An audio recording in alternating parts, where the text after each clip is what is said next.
Hello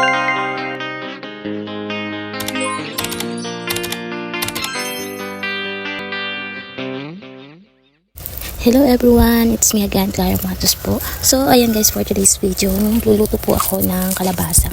So ginisang kalabasa lang po kasi wala po akong nyog. Binibili pa po kasi dito sa amin yung nyog. Yan po is paluto lang po sa akin ng auntie ko. Nagbigay din pa ako ng konti. Tapos ayan. So ako na lang daw po yung magluto. So binili po yan namin sa may Pag-asa.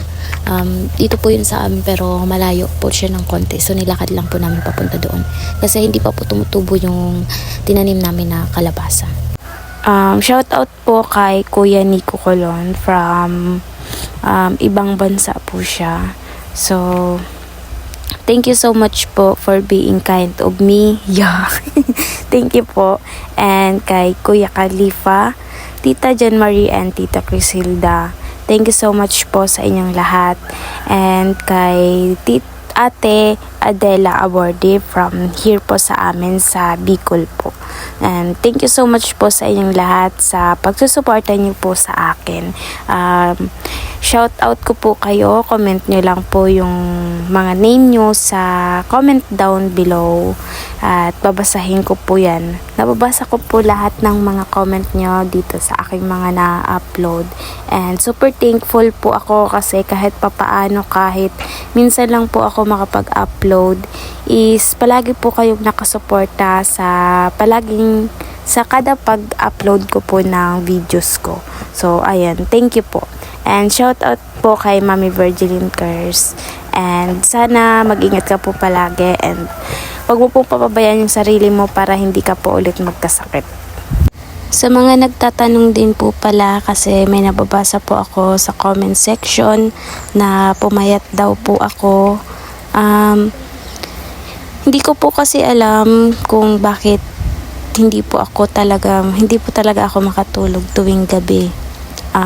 Yung gusto ko naman na pong matulog dahil inaantok na ako, pero hindi po ako makatulog.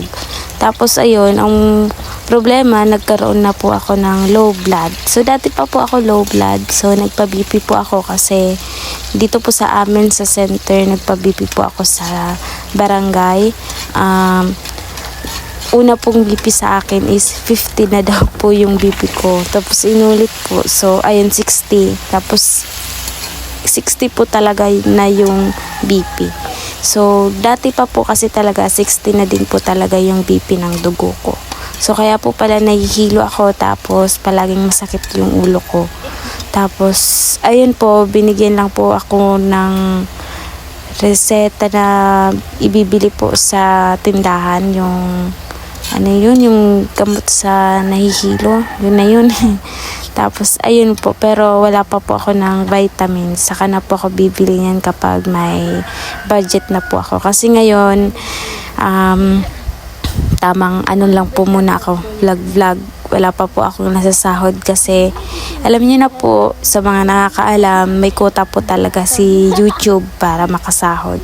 So ayan guys, luto na po pala yung ating kalabasa. Naglagay po ako sa mangkok at nagbigay din po ako sa kapitbahay. Dahil ayan, ganyan talaga dapat. Nagbibigayan.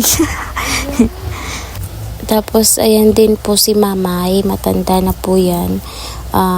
Hindi po yan nakakalakad, hindi rin po alam kung bakit, pero sabi daw nahulog po kasi yan doon sa lupa, yung kumunoy na sinasabi, nahulog po yan doon. Tapos pagkatapos na hindi na po siya nakakalakad, kahit nahihilot na po siya, yun lang po yung sakit niya.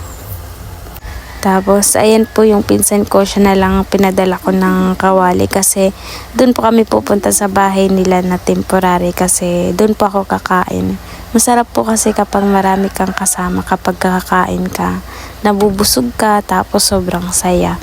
So, ayun, pagkatapos nga pong kumain, uminom na po ako ng gamit kasi bago ko po yan niluto, masakit na po talaga yung ulo ko. So, siguro din po talaga sa low blood, pero uminom din naman po ako ng medical para mawala po yung sakit ng ulo ko. Tapos ayan po, kinabukasan, nanghingi nga po muna ako sa auntie ko ng kape kahit nahihiya.